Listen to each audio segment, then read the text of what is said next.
An ordinary shift for a police officer. It started out as nothing. It was innocuous. It was a little crime. Can quickly take an extraordinary turn. A simple traffic stop went stratospheric within 2 minutes. Speed is 70 miles an hour. He's outside the petrol station fighting with a little male. A routine case. You can start off with something, and it can turn into something completely different. Taser, taser! I'll hear from you! Can suddenly spiral into a serious incident. Then it switched. He locked the door. She knew that something was very, very wrong here. Stand by, I think we're going to have a decamp. One got out with a baseball bat. There's a ton of cannabis in the car. They were literally on a rampage. Sometimes the most minor crimes. I was looking for a stolen quad bike, found a lot more. Can crack major cases. We were now possibly looking at a serial killer.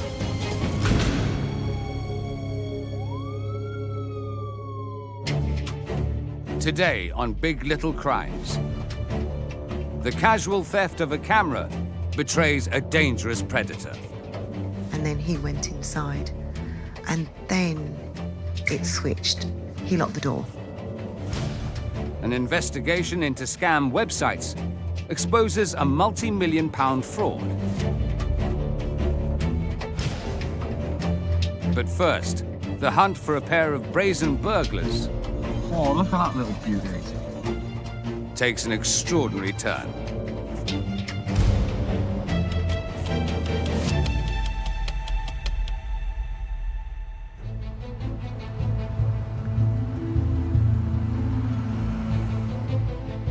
No one wants to be burgled. It's a fear of most people.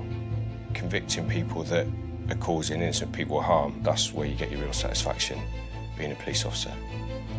Taking criminals off the street is what Damien Brogan loves most about the job. So he relished a straightforward burglary case landing on his desk. There was intelligence that 2 people were involved in what were called dwelling burglaries, burglaries of homes.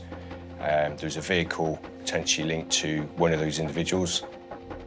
The 2 wanted men are behind late-night break-ins, spreading fear throughout a local community. And police are on the lookout for a car one of them is known to be driving. That vehicle was picked up on a number plate recognition camera, and that resulted in a short pursuit. The pursuit was stopped because it was getting too dangerous in the town centre. The risk was too high. The following morning, there was a further number plate camera hit for the same vehicle. Some officers have tried a different tactic. This time, officers planned ahead to avoid a chase. Now they're waiting for the men to come to them. We knew where both suspects lived and addresses linked to them, and sure enough, the cars come to one of them where officers were waiting around a corner. The police are one step ahead of the suspects. They need to get them into custody. The officers have forced entry to the house, knowing that 2 wanted offenders were within the house.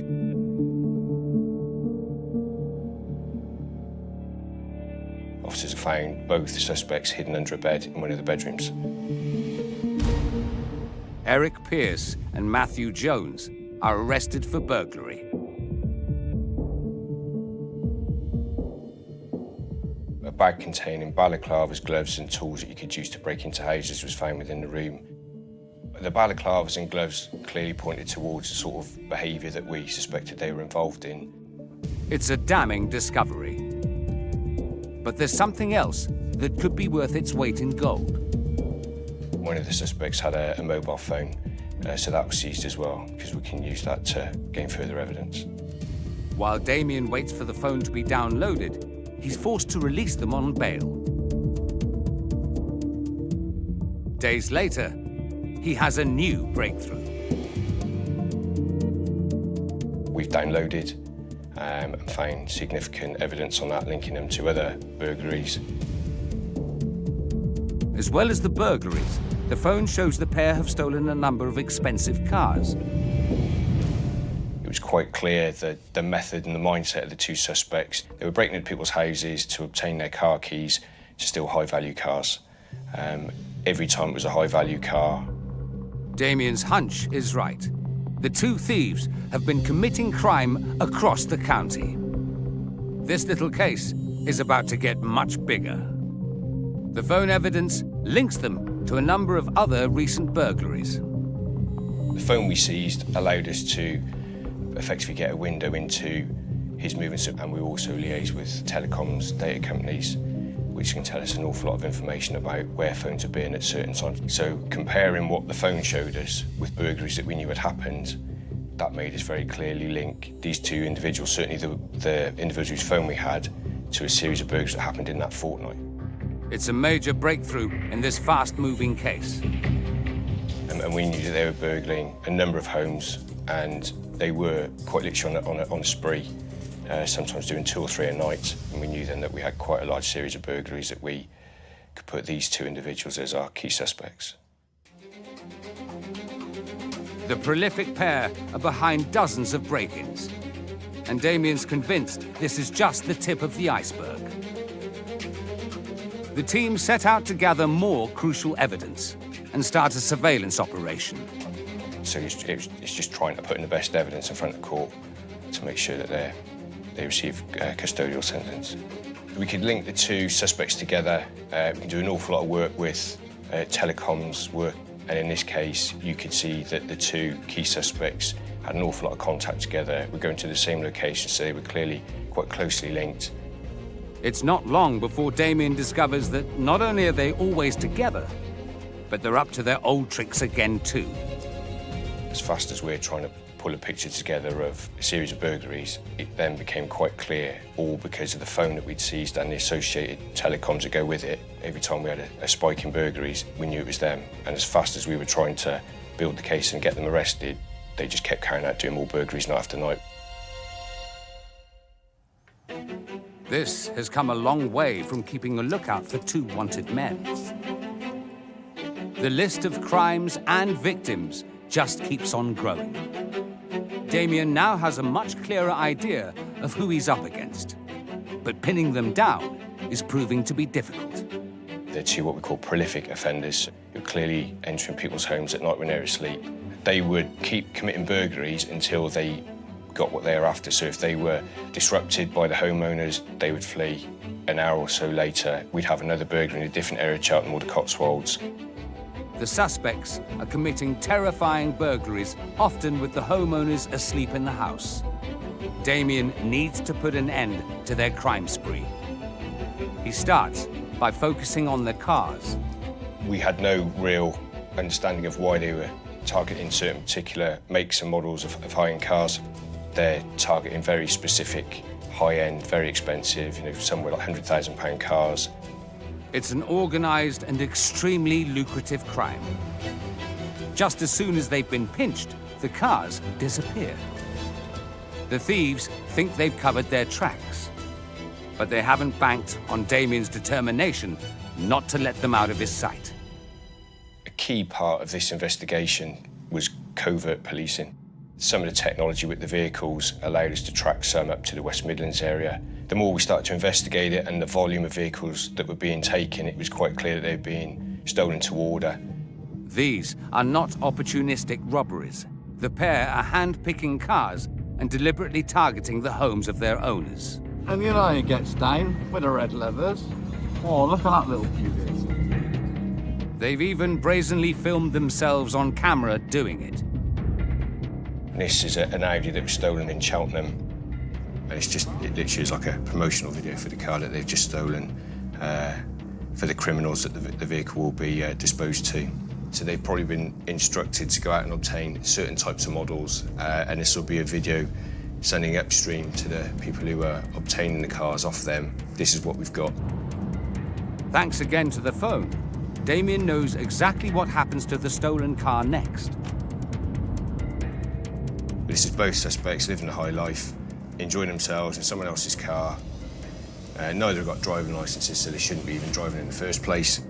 This is them sort of effectively having a bit of a joyride, and forensic work and telecoms work, we can pinpoint this is 12 hours after the car's been stolen, and we can pinpoint that it's on its way up to the West Midlands to be disposed of. Whether they were going in containers abroad or being broken for parts, it's probably a mixture of the both.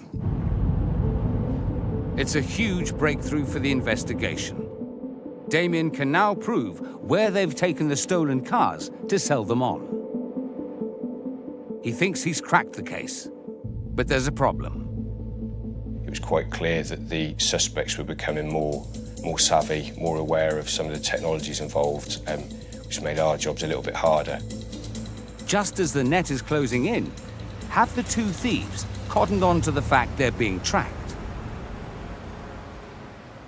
Later, the investigation accelerates beyond anyone's expectations. It got to the stage that they were committing such a high volume of offences that we needed to react quickly. They were literally on a rampage.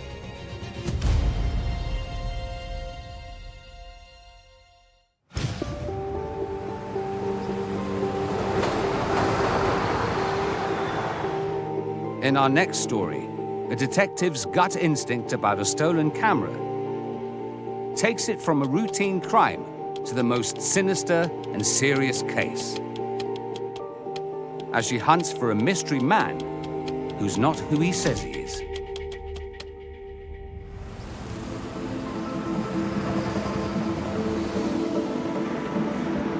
Shabnam Chowdhury has always had a sixth sense. When I left school at a very young age, I started working in a menswear shop, but I had a real eye for shoplifters and credit card fraudsters and so on. Shabnam decided to swap the high street for the high ranks of the Metropolitan Police. I've always been described as someone that's like a dog with a bone, you know, and you don't let go. And making sure that you've left no stone unturned, because ultimately it's all about the victim, isn't it? And there's one victim she'll never forget. A woman who walked into the police station one very ordinary day. It was a very busy day. The usual, volume of crimes that come in. This young Asian girl in her 20s came into the police station and she went to the front counter. She made an allegation of a theft of a camera. It's a regular crime report.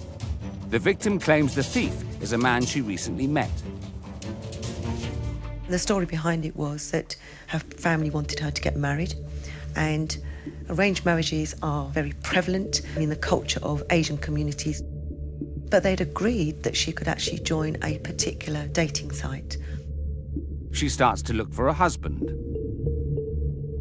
And it isn't long before the girl connects with a man online. He was about 30, she was in her 20s. He seemed well-educated. He came from a reasonably good background. And then they connected over a period of time. So they built up a rapport and a relationship online. They soon arranged to meet for a first date. She met up with him. He was very respectful. He was very nice to her. He was very pleasant, very polite. And then he said to her, "I'd like you to meet my parents today." Things soon take an unusual turn. The woman claims her date stole a camera from her bag. But something about her story doesn't sit right. She was quite upset. She seemed quite traumatized, and, it didn't marry up with the allegation that she was making. Shabnam's instinct is there's more to this than meets the eye. The victim could be hiding something. She decides to spend a bit more time on it. I was a detective inspector. It's not the kind of crime I would ordinarily investigate. It was a simple, what would appear to be a straightforward theft of a camera. But as a Muslim woman, I said, let me speak to her because I will hopefully be able to elicit a little bit more information from her. My gut feeling was that something here was not right at all. And I was kind of sure that there was more to it than she'd actually let on to us to begin with. Before she speaks to the girl, Shabnam looks into what she's told police so far. So this is quite similar to the camera that was stolen. For her, this was a digital footprint of her entire life, with her family, her extended family, friends and so on, and her fear that he might have been able to contact them and then send photographs. So she was really scared about that. Shabnam feels like it's an odd thing to go to the police with. She senses this case is about much more than the camera. This particular website was unique because it was specifically for those people that wanted to not just go onto a dating site. It was for people from Asian backgrounds to find a suitable life partner in terms of a husband or a wife. Looking at this website now, it certainly takes me back to when I was 18 years of age and my parents were looking to find a suitor for me for 2 whole years. Shabnam knows just how sensitive a case this is, but arranging to interview the victim is proving difficult. She won't allow us to go and visit her at her home because of her parents. She didn't want her family knowing what had happened. What we agreed between us was that we would arrange to meet her at a location that suited her, that she felt comfortable in, that we could hopefully have a conversation with her to find out exactly what was going on here, because it just didn't feel right. They eventually agree to meet in a local car park. We need to know more about the crime, the perpetrator, and how this whole situation had unfolded. She was very comfortable speaking with me because she was able to relate to me, and I was able to sort of, you know, reassure her, particularly around the cultural issues that she was really concerned about. Shabnam manages to get the woman to trust her enough to talk again about what happened when she and her date went to go and meet his parents. They arrived in the place in East London, and in actual fact it was a flat, not a house. So she was a little bit, oh, okay, it's a flat. What she reveals to Shabnam next is about to turn this little crime into a big investigation. He ushered her into the flat first of all, and then he went inside, and then it switched. He locked the door. Later, as the victim reveals the true extent of the crime, she's traumatized. She is complying. Is there more to the offender than he makes out? There was a chance that if he'd got away with it once, he could do it again.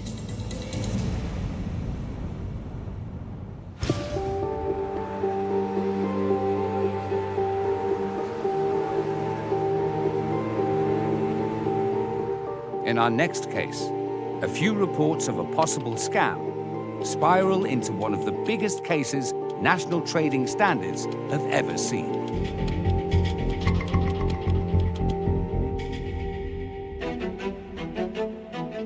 There are billions of online payments made every day. And where there's cash, there's criminals trying to get their hands on it. But when Mike Andrews and his trading standards team noticed a spike in complaints about government websites, he didn't realize he was about to embark on the biggest case of his career. I remember the day we set off down this path quite vividly. We've had something flagged to us. It's potentially interesting, but it probably needs a bit further work because at that point it wasn't apparent what the scale of the issue would be. Mike's first port of call is to contact the victims. So the issue that had been flagged was where consumers felt they'd been ripped off when they'd gone to websites and applied for official documentation. So, for example, it might be something like a passport, a driving licence, booking a driving test. They would go to a website that they thought was the official site because it was at the top of search engine rankings and pay their money, and then it was only afterwards they realised that they'd actually paid over the odds for that service. It seems these websites are mimicking official government sites and taking people's money.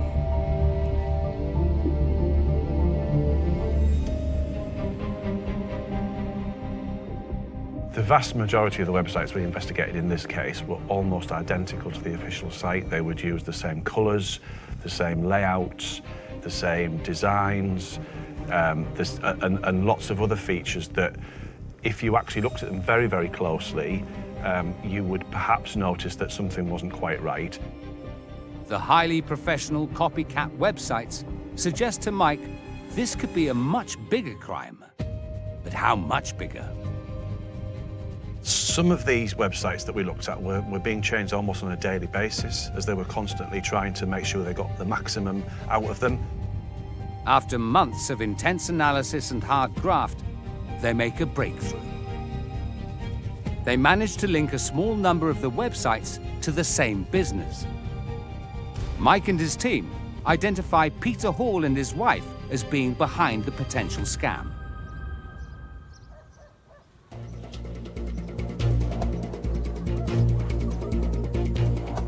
Where we are now is a nice rural location, and this is exactly the sort of place where the Halls had set up their business. So they were working out of some quite nice converted old farm buildings that they turned into office premises. With the officers identified, they're raided. Hall, his wife, and their staff are arrested. Mike and the team now go through their properties with a fine-tooth comb. So the evidence that we recovered from the Hall's offices was absolutely vital in this investigation. So this is where we recovered the computers that we used to run the business. This is where we recovered lots of business records and also the mobile devices and tablets and the like that contained a lot of the communications and emails that we relied on.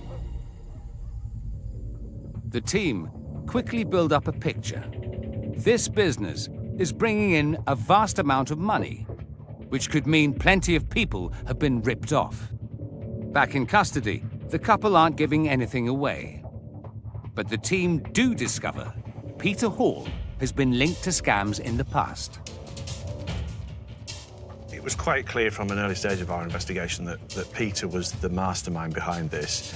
And although a lot of the websites, the companies themselves, the bank accounts, the payment processing facilities that they had were in other people's names, to in some way try and distance Peter from the fraud because of his previous history, it was quite clear actually he was the one pulling the strings.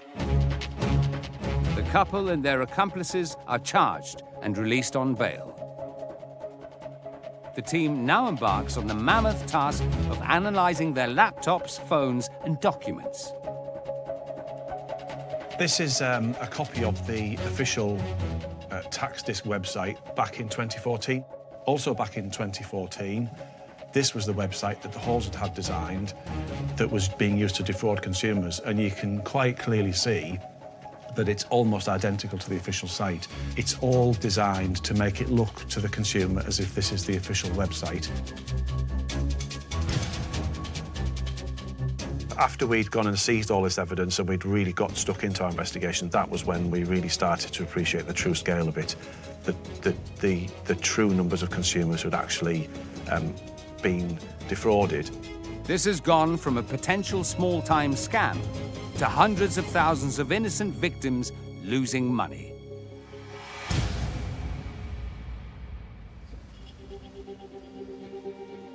There are so many victims, it takes Mike and his team an astonishing 2 years to go through the mountain of evidence.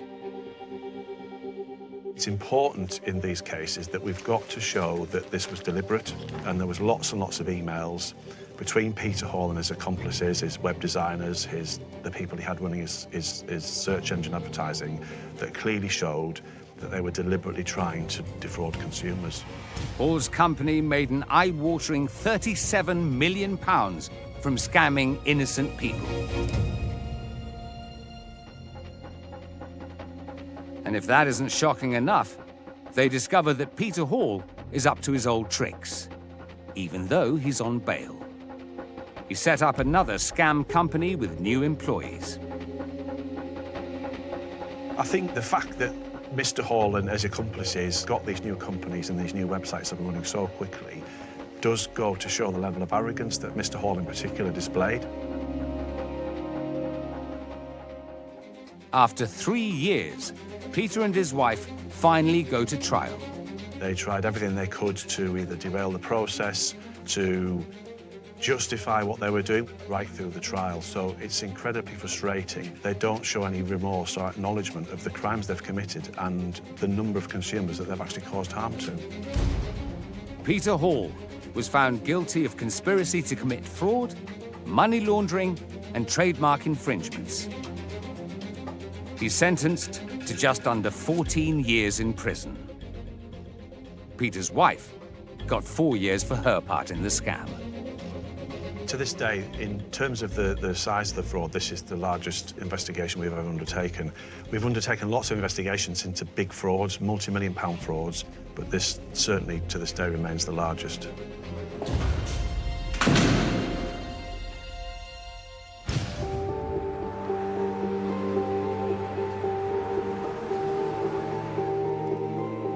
Back in Gloucestershire, the investigation is sped up to a dangerous degree.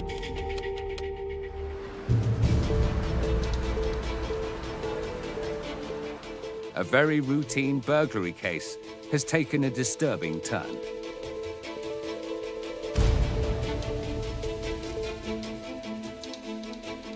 Damien's put 2 burglary suspects under covert surveillance, Eric Pearce and Matthew Jones.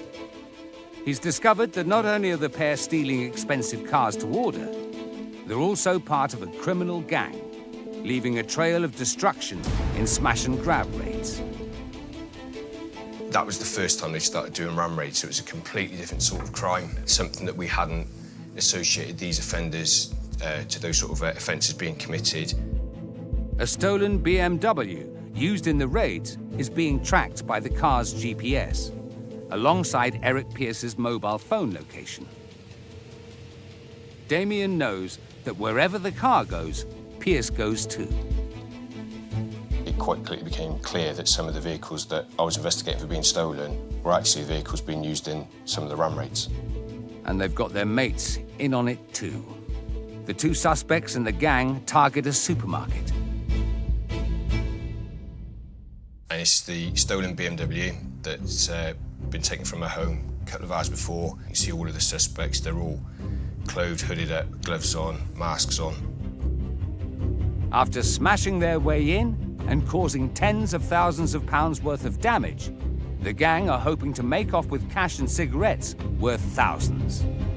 They brought a big blue plastic container so they can just scoop their rewards into and make off. Another camera shows that they've now jumped over the counter. The smoke alarm's gone off. The smoke alarm scared them, and they're running straight back out of the shop empty-handed. So they now all make their way into the BMW, which they use as their sort of getaway vehicle. And they've been there for just over 90 seconds.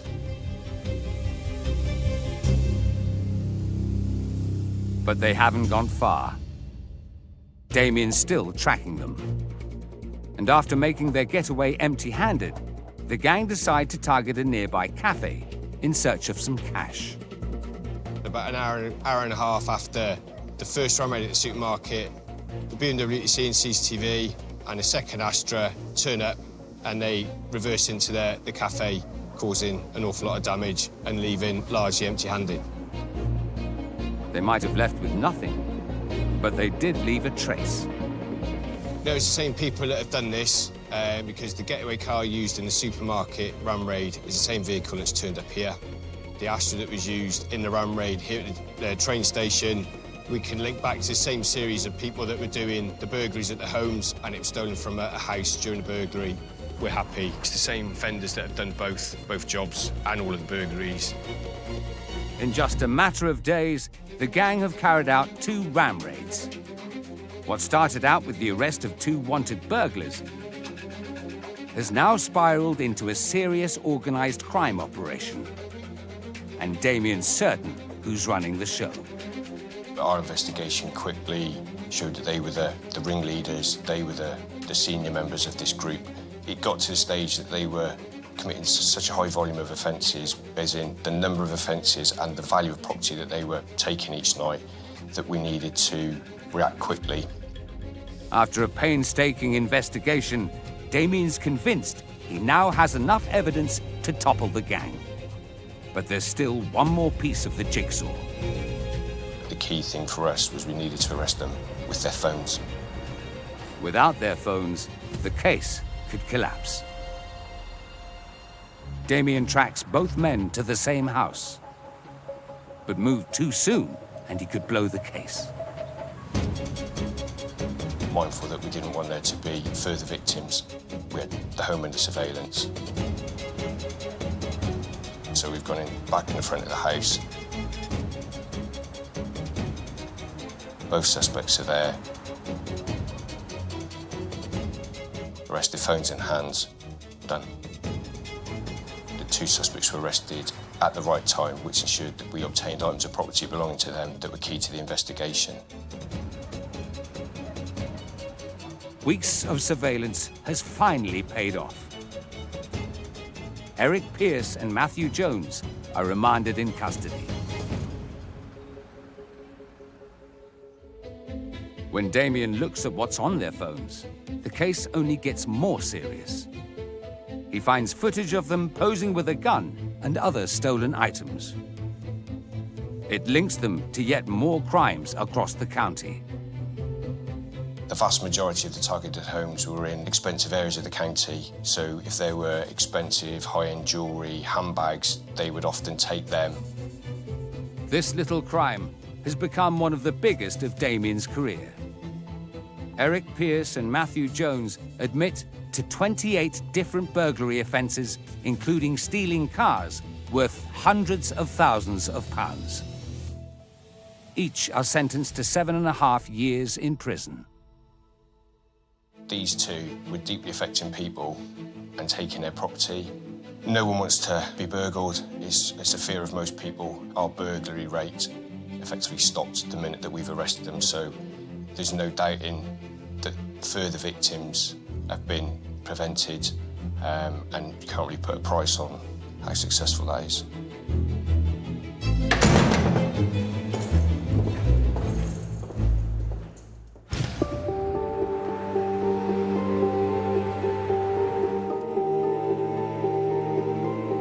There's one final case to wrap up today, back in London.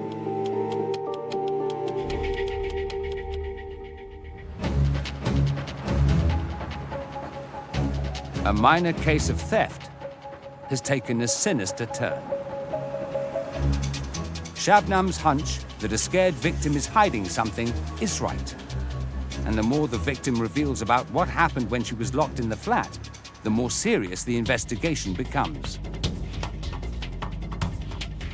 She heard the lock go and she turned round and saw that he'd locked the door. And I think fear just built up in her because she thought, this doesn't seem right. Why would he lock the door?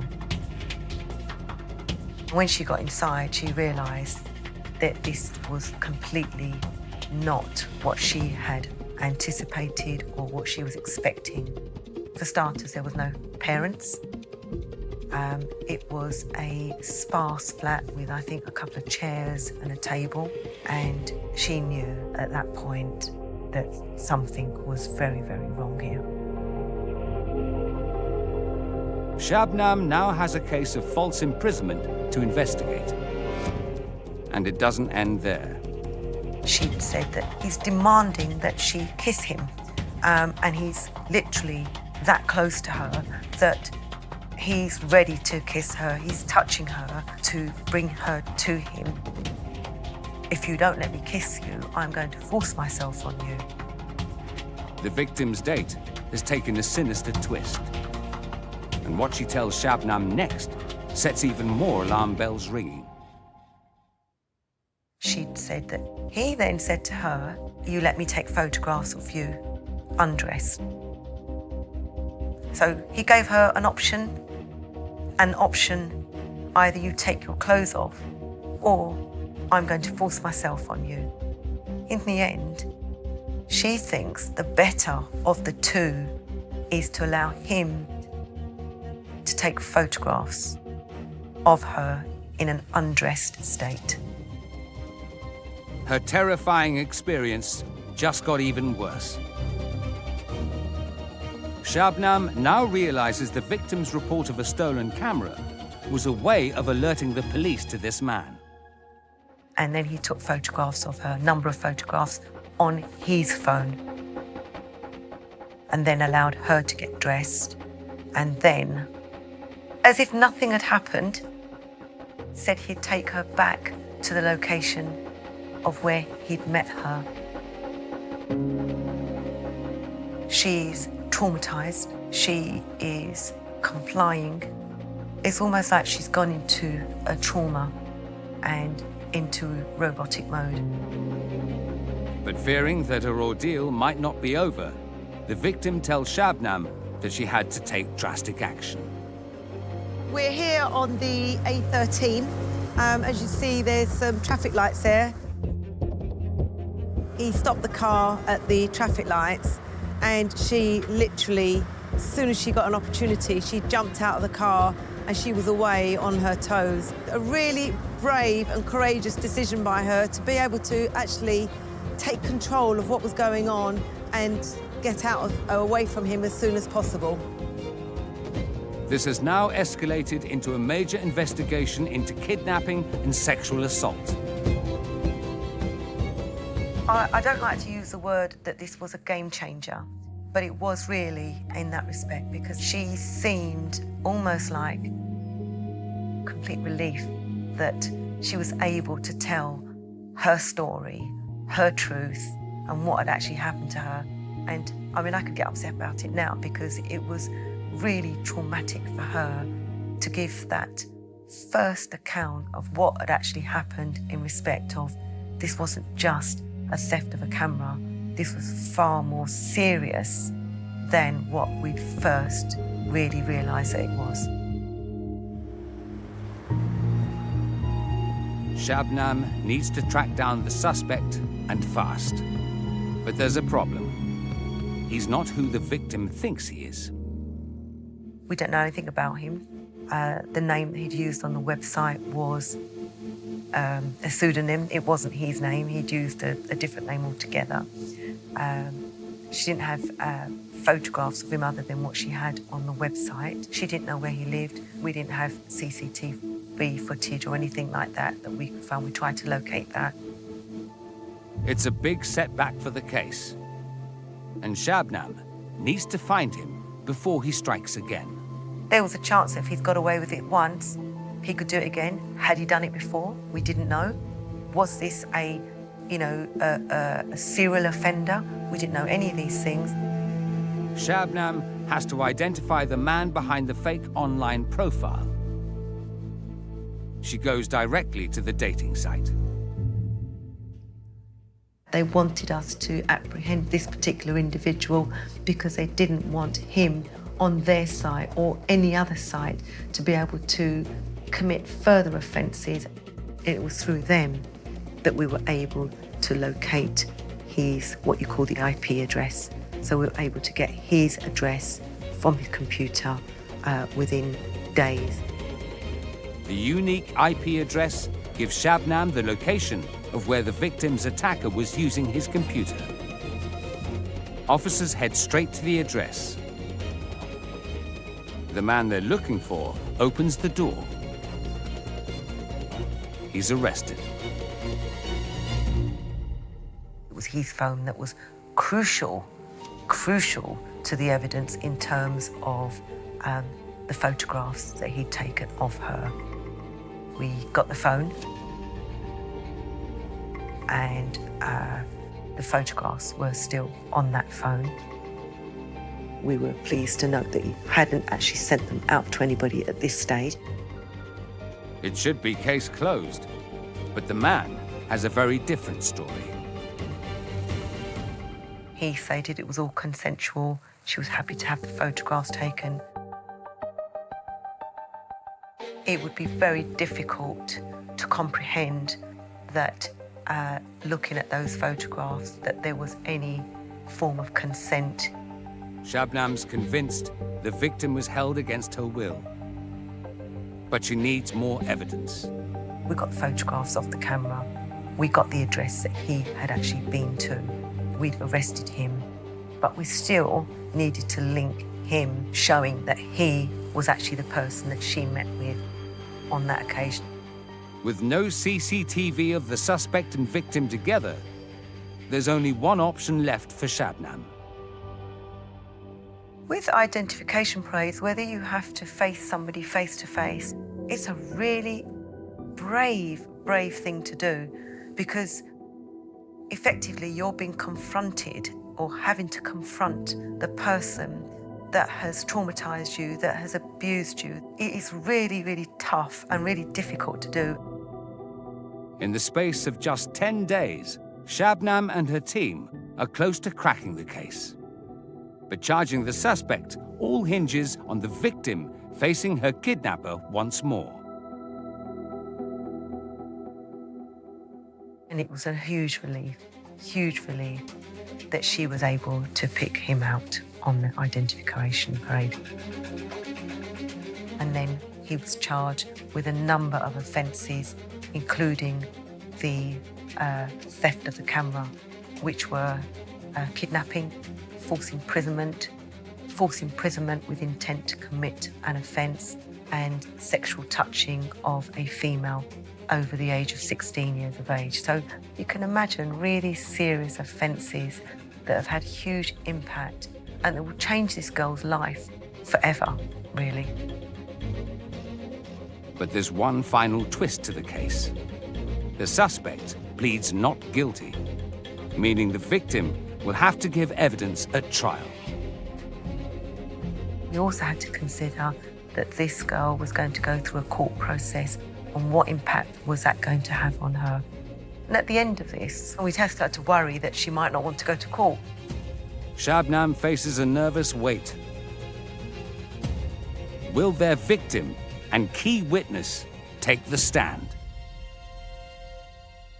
She was, by this time, determined that she was going to pursue this matter because of the trauma that he'd put her through, and because of the fact that she didn't want other girls to go through it. She felt comfortable that she was ready now to go to court with this individual. And her determination pays off.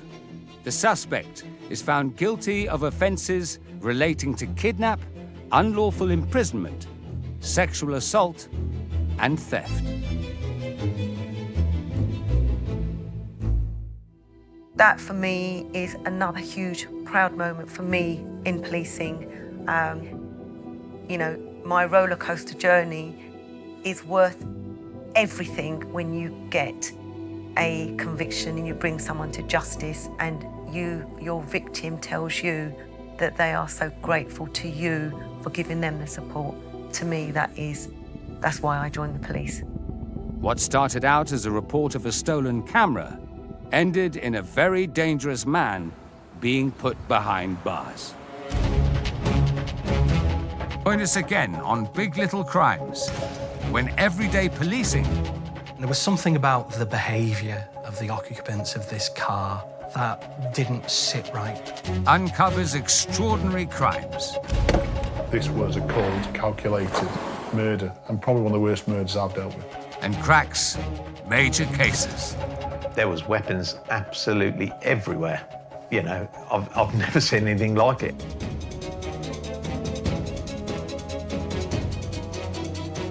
The fun has long ended, but the party is only just starting. Press red to catch Search Party now on iPlayer. And your favourite guilty pleasure is back, and it's all anyone's talking about. Listen to Obsessed with Happy Valley now on Sounds.